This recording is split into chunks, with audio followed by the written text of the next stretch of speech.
વધુ એક હની ટ્રેપની ઘટના સામે આવી। જમીન લે વેચનું કામ કરનાર રાજસ્થાનનો યુવક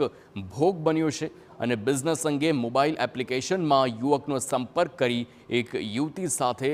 તેણે કર્યો હતો આ સંપર્ક અને યુવતીએ યુવકને સાઇટ બતાવવાના બહાને નરોડામાં બોલાવ્યો હતો, જ્યાંથી અલગ અલગ જગ્યા પર ફેરવી અંતે નર્મદા કેનાલ પાસે લઈ ગઈ હતી, જ્યાં અચાનક જ એક કારમાં 3 જેટલા શખ્સો આવ્યા અને યુવતીના પતિ તરીકેની ઓળખ આપી હતી। યુવતીએ પણ વેપારીને ફસાવવા વેપારીએ તેની સાથે દુષ્કર્મ કર્યું છે તેવું જણાવી યુવકને ધમકાવ્યો હતો। તમામ આરોપીઓ ભેગા મળી વેપારીનું અપહરણ કરી 50 લાખની માંગ કરી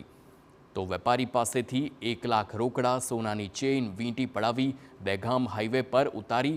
આરોપી ફરાર થયા હતા। પોલીસે ફરિયાદના આધારે એક આરોપીની ધરપકડ કરી છે, જ્યારે બાકીના આરોપીઓની શોધખોળ હાથ ધરવામાં આવી।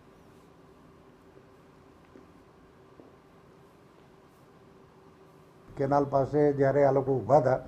એવામાં પાછળથી 2-3 માણસો ક્રેટા ગાડી લઈને આવ્યા